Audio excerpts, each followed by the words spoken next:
Finding the value in life has to do with finding the clues that shows you where the value lies.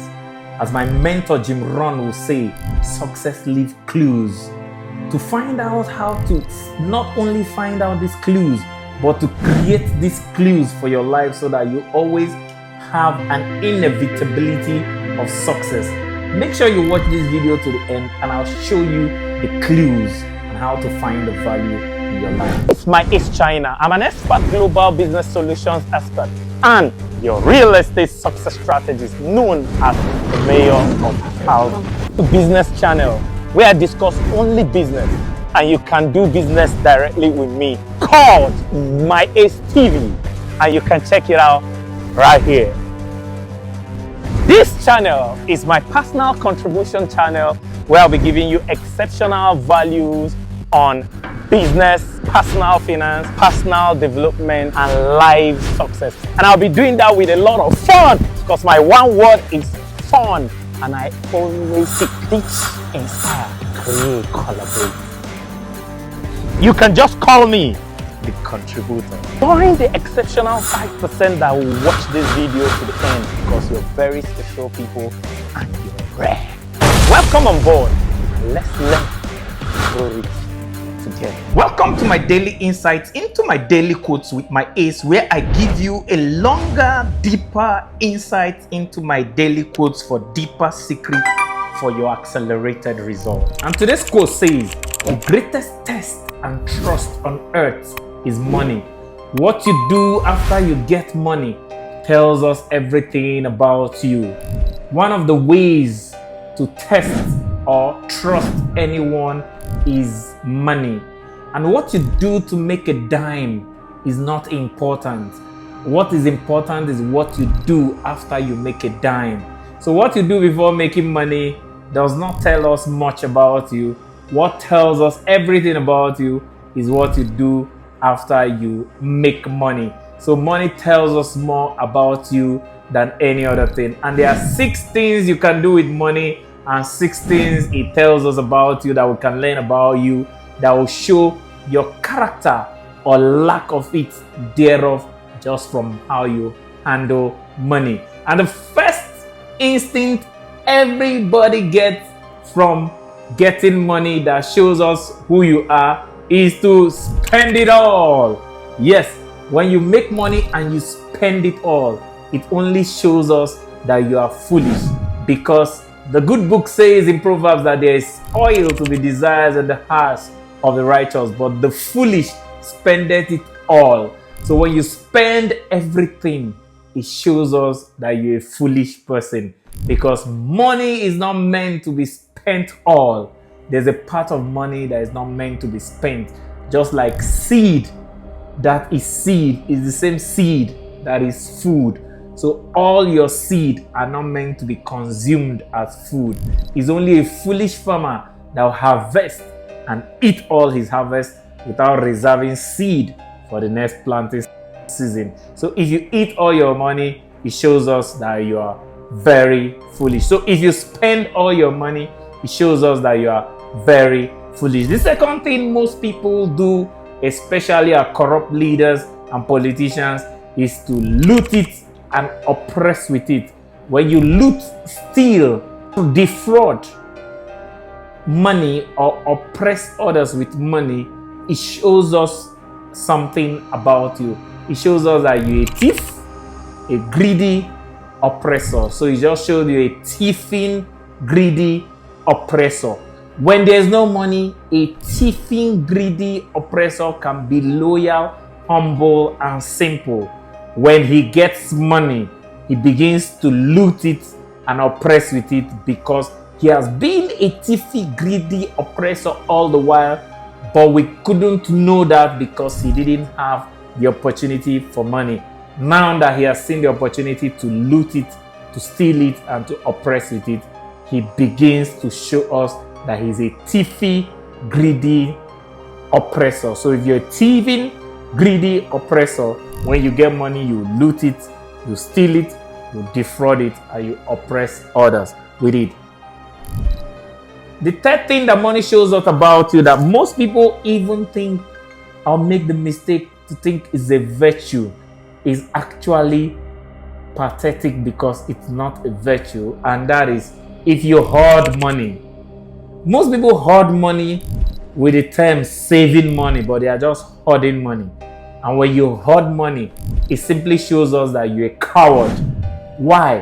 When you make money and you are afraid that you might not be able to make that money again, you become so fearful and cowardly that you hoard it. Money is not meant to be hoarded, especially when it became a currency, because not only stagnant water stink, also stagnant money stinks. That's why my mentor Grant Cardone will tell you that cash is trash except it's used. So if you are stashing cash, you are stashing trash. So it's only when you use it, it becomes money, because a currency is supposed to move as a current and gets its strength in how many times it moves in the current. So if you hoard money, it simply tells us you're a coward. So that money you've been hiding under your bed, and some of you have dug a grave behind your house and buried that money, you are a coward. The fourth thing that you can do with money to tell us everything about you is to give it all away. If you give away all your money, you might appear sanctimonious and holy, but it just shows us that you are naive. A naive farmer gets all his seeds and doesn't eat any of his harvest, not knowing he may die of hunger before the next farming season. It's good to give away money, because when you give, you have sown, and it is more blessed to give than to receive. But even the Bible says he provides seed for the sower and bread for the eater. There's a part of your money that is seed to be sown, and there's a part of your money that is bread to be eaten. If you sow everything and have nothing to eat and become a beggar, it shows you are naive and don't know what you're doing. So if you give all your money away, it shows you are naive. There's a part of your money you should keep as a point of contact for you to multiply your money.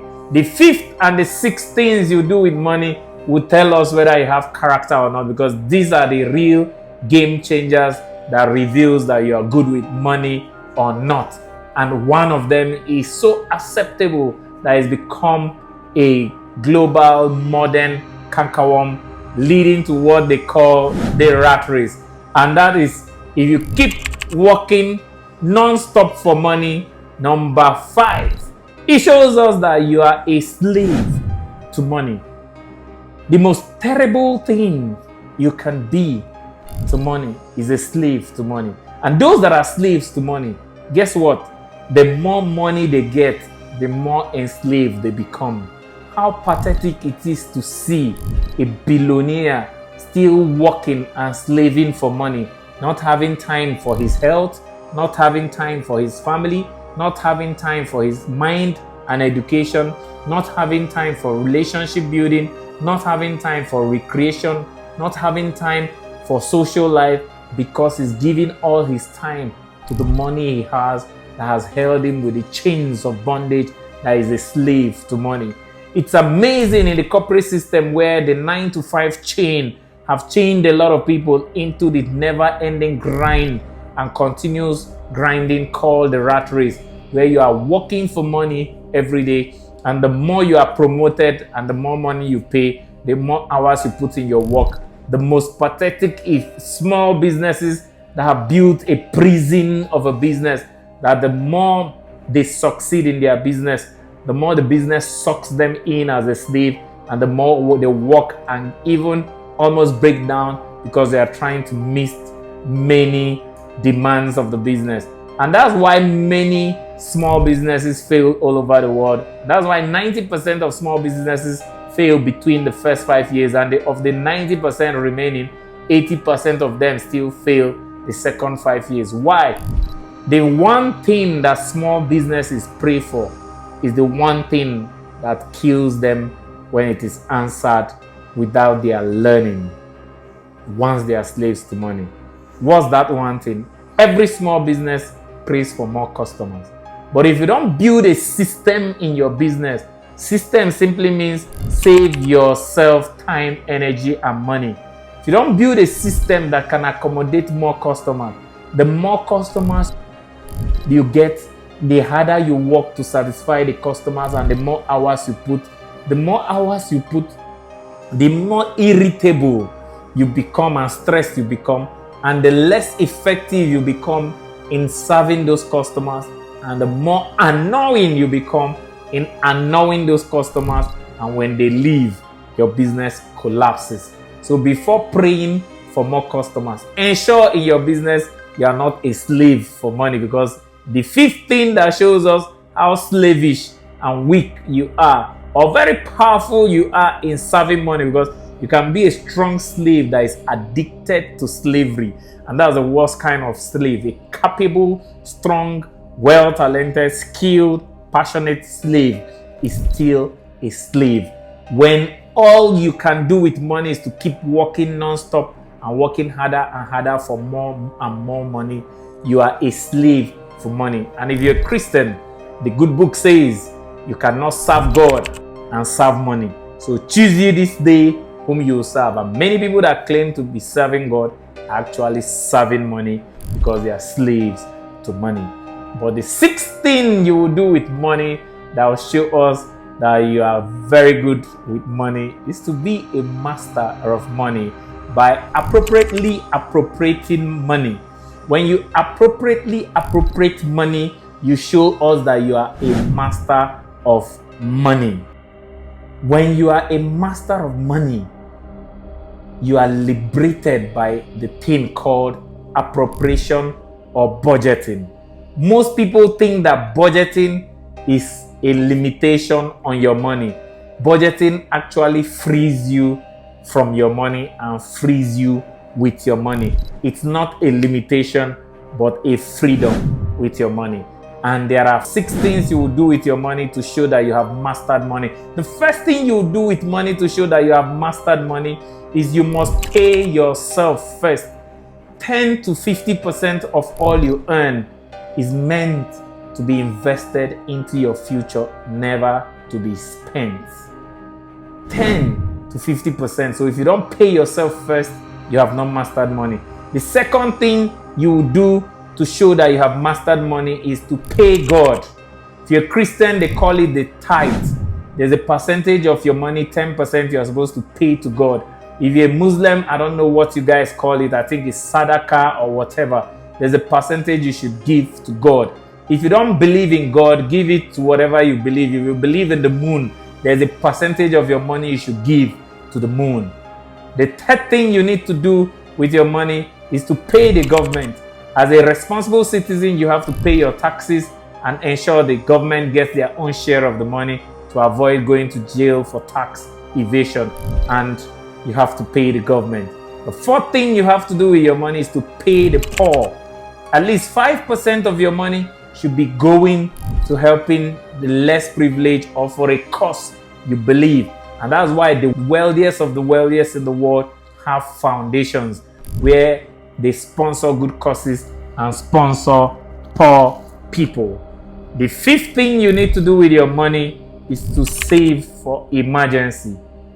The difference between hoarding and saving is that after the essential of saving, saving does not save more than is necessary for emergencies.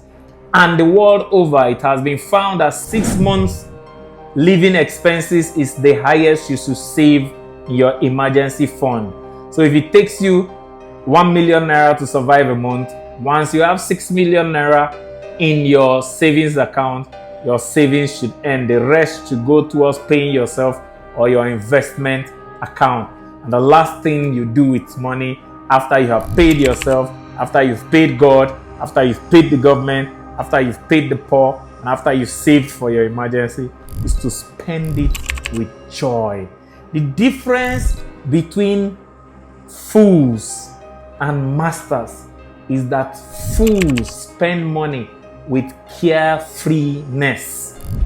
Masters spend money after they have fulfilled their financial obligations. When you have fulfilled your financial obligation of paying yourself first, there's this sense of fulfillment that comes from it.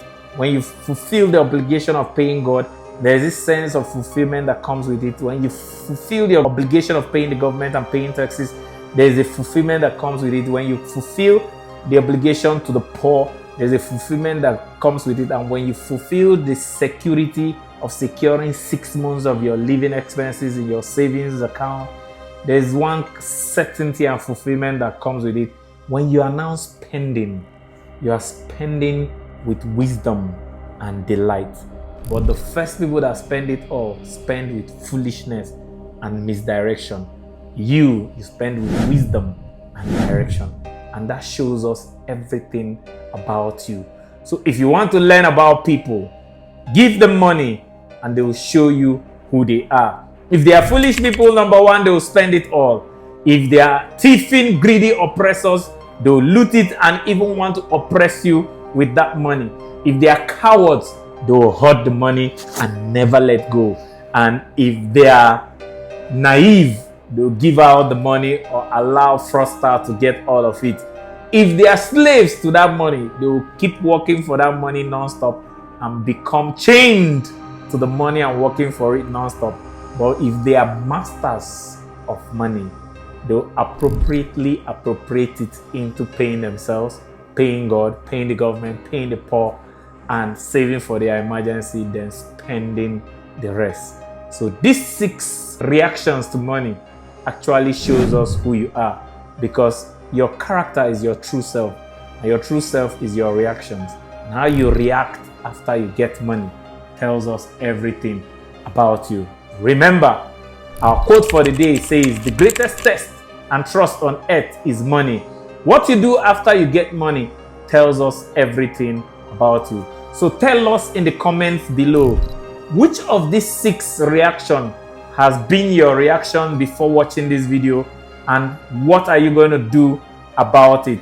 Have your reaction always been to spend it all, to loot it or oppress it, to hoard it, to give it all, to keep working for it, or to appropriate it?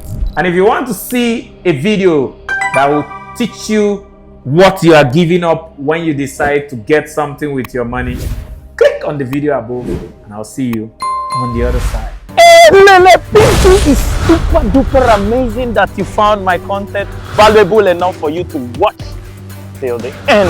Only 5% of exceptional people do that. You're exceptional and I deeply love and appreciate you. Hey, Lele Pinky! Don't just watch to learn, watch to take action. And the first action is subscribe and hit the notification button so you don't miss any of our daily value action. Remember, only doers are winners.